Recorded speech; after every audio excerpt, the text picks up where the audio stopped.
Hey guys, welcome back to the channel, the Arkansas RC Newbie, and on today's episode we have got some tool tech, baby. This here is the FLIPENJOY DX20 Nano High Precision Electric Soldering Iron Pencil. It's not a soldering iron station like what you guys normally see, what I'm used to using here on the channel. But this one here has got some very cool features, and we're fixing to break into it. All right, it's gonna be a little initial impressions, and I've even got some wireage and some little motor action over here. We're gonna do some soldering on today's episode too, and see just how good FLIPENJOY is. All right. Not only that, we are also gonna be doing a little bit of everybody's favorite segment, a little bit of mail time. All right. So at the end of the episode, we're gonna open some mail, and we'll tell you guys all about that too. So without further ado, please hit that like button, hit that subscribe button, and let's see what FLIPENJOY sent me.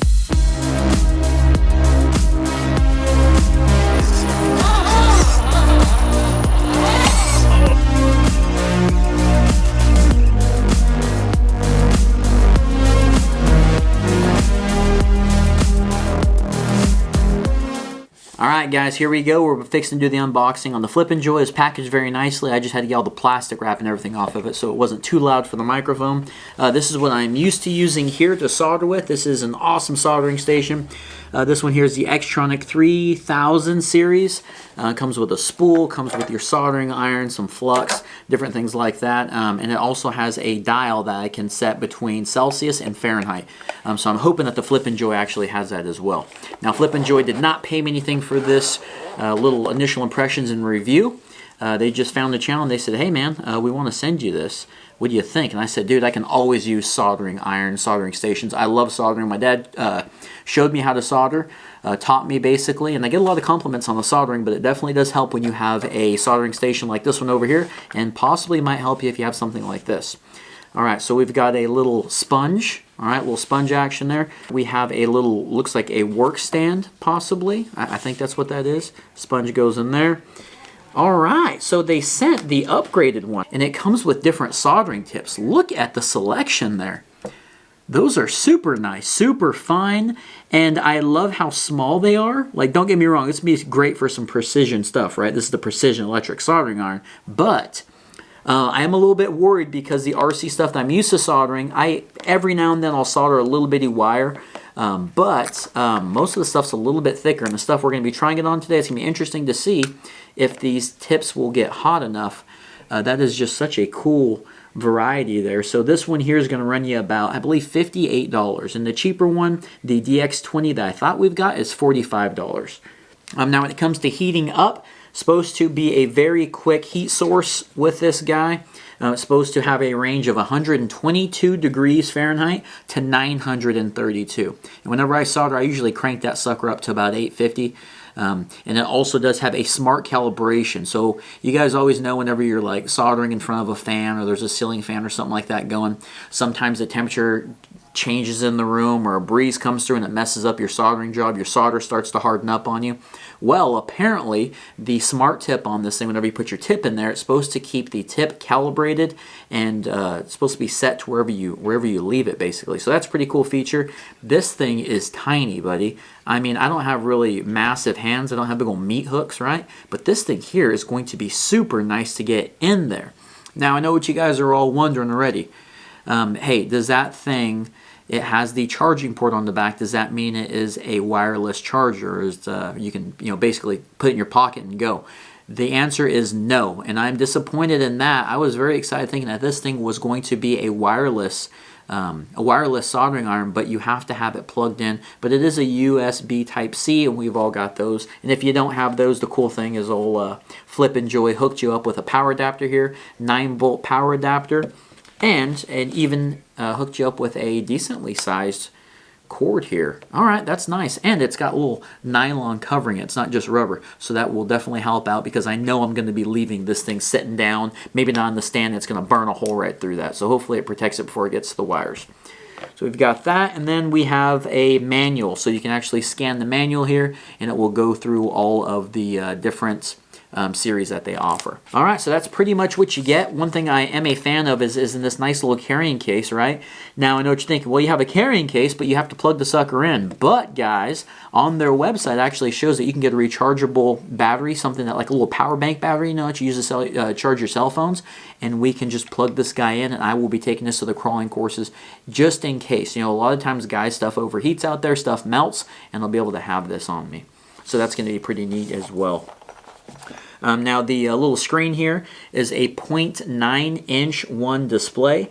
Apparently you can switch it between Celsius and Fahrenheit, which I'm a fan of. You can take the display out and flip it around for if you're right-handed or left-handed, and it also does support firmware upgrades, and there's something that you can like put your logo or something on this thing, but I don't know, I'm just such a fan of how small it is. But let's go ahead and get into soldering some stuff. Let me show you guys what we're going to be soldering on today. And again, these tips are super small, so I'm hoping that's going to heat this up. So one of the things I want to do is I want to solder some leads onto my motor tabs here. All right, now these have been soldered beforehand. There'd be some solder on there. We're going to see if we can actually get these tabs heated up enough to solder that on. So we're going to go with the thickest of the tips. I mean, these things are tiny, tiny, tiny.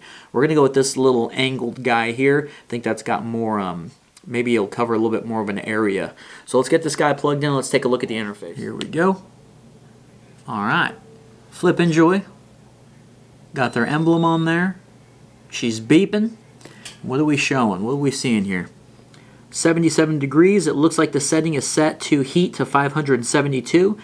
9.1 volts. Very cool little interface. And it says stop on there. Do you guys see that?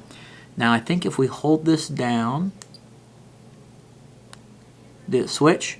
Okay, it says work. Now it's getting up to temperature. That is too cool in Fahrenheit. Pretty easy display to read. I like that. Now let's see. So you can't fine tune it. It doesn't look like, but we're gonna go right to 822 degrees. The tip already turned black on this guy. I don't like that you have to plug it in. I'm kind of bummed out you have to plug it in because it's so cool. It's so tiny, you know, and just having the ability to be able to get this thing and take it with you anywhere is pretty cool, but that's all right. We will, the stand needs some work. I don't know what the heck's up with the stand, but anyway, let's see if we can get some soldering in on this thing. I don't know if it's going to beep when it gets to temperature. Still says 9.1 volts, 822 degrees Fahrenheit. And on the bottom right, it looks like there's a loading symbol. You know what I mean? Like you see it's kind of bouncing back and forth, back and forth. I don't know if that means when it gets full and the bar fills up, it's going to be 822 degrees or what. All right, we're gonna figure this out here, guys. Let's see if we can melt the solder that's on the motor tabs already. Again, it's got 3 different tips. Very comfortable in the hand. Can we melt it? All right, we're melting a little bit. Okay. Okay, do you guys see that? We're melting it. Very cool. I'm going to be honest with you. I did not think that this was going to heat that up enough, but it is melting it no problem. All right, let's see what kind of damage we can do here. The little bar there, I'm looking forward to using this thing more and more, but the little bar there has not finished loading up, so I'm not really sure what that means. You know what I mean? I was hoping that kind of fills up and then it beeps and lets you know that it's gotten to temperature. And there's no airflow in here at the moment. Okay, so let's do this up. Let's set this guy over here. See if we got enough heat to actually heat the wire up.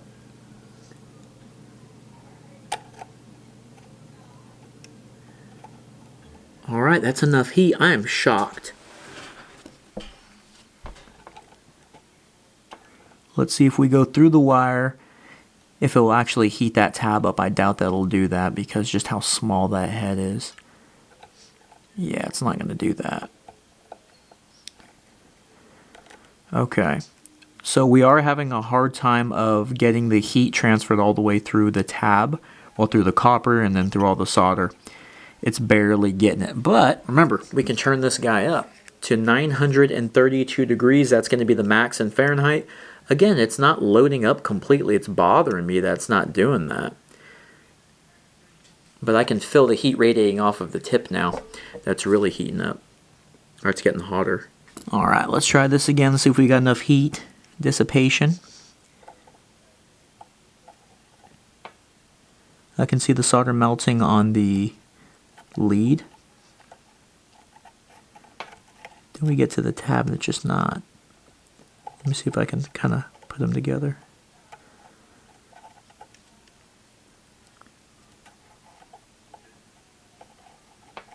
Okay, now we're starting to get it heated up. Big pool of solder now. Look at that. Okay. Blow on that a little bit. Again, this stand, which I believe that is, kind of, I don't know, needs some work. That stand's funky. Oh, maybe we're supposed to do that. We'll set it down there. All right. Now let's do the pull apart method. I'm going to put a pretty good amount of tension on this. Okay. It's wanting to bend that tab as I'm pulling. I'm pulling pretty good here. Definitely not a great soldering job. I mean, it could have gotten hotter. I love that look of solder when it really smooths over the wire. You know, that's what kind of soldering I really enjoy doing. A really good clean job. A little bird crappy looking, but it'll get the job done, and it soldered on there very well. I mean, I was pulling and pulling and pulling. Now, if it gets really hot, that's going to be a different story. Of course, we want just maybe a little more solder and some heat shrink on there. But it's not a bad little soldering iron. Not a bad soldering job. I mean, this guy gets super hot. I love the display on here. Now, I'm not going to go through all of it, but here's the interface. You guys can hold these buttons down. Well, hold this top button down. There we go. And then you start going into all your settings, your volts, your idle. There's just a lot to do with this thing. It is just full of stuff. You know, a bunch of different settings and all that. So, it says it's stopped now. Whenever you hit the stop button, I do like that. It just goes all the way down. It'll tell you the temperature. I can feel the tip is cooling off. Again, we got these super cool tips, man.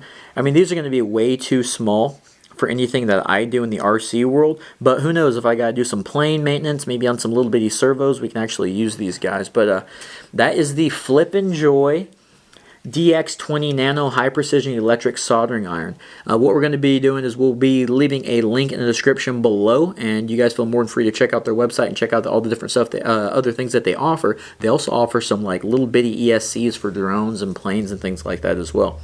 But all right, let's get into everybody's favorite segment, a little bit of mail time. All right, guys, if you enjoyed the FLIPENJOY episode with the soldering iron, make sure you guys hit that like button, hit that subscribe button. All right, turn those notifications on. We got a whole bunch of crawling and aerial acrobatics coming up. But for right now, we've got everybody's favorite segment, a little bit of mail time. That's right. Oh, man, do I love opening mail. We've got one package today.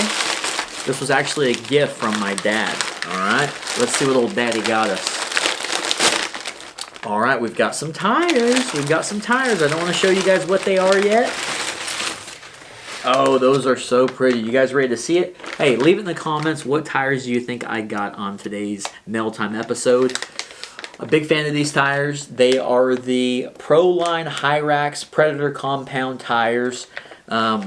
These tires are great, you know. We actually have a crawling course. We've got one of our competition dates is at a particular crawling course that these tires just hook up on something nasty. I mean, it's just, they do such a good job on some of that like sandstone, really kind of like a slick sandstone mix. The Hyraxes, this is one of the first tires I actually got the Endurance knockoffs to start the channel out with when we're just starting. And then I found Hyraxes, and that's what the knockoffs were trying to be. Where the Hyraxes didn't really know all that much, and people were like, "Dude, you gotta get the real ones of those." The downside to these tires, when you get the Predator compound, is they wear out. And you guys see those little bitty slits on the knobs there, the lugs. Once those little bitty slits get worn off, these tires are super. They're very slick. They're just very hard to get grip unless you have a really heavy body and some good inserts. I run the squid inserts, and my truck's like 6.5 pounds. I did switch to the, they're not Tusks. I recently switched to the BFK or BFG crawlers, right, with the K, and I think I got the softest of those. So if I don't like those tires, we'll be putting these guys back on there. Maybe these on a new build because I got my budget for this month. So Hyrax tires, a set of them, 1.9 Predators. I love these tires. They could use a little bit more sidewall knobbage, but for the most part, just a super soft tire until you go about a couple of seasons with them, and then they wear out, and then they're kind of useless. All right, guys, make sure you vent your tires.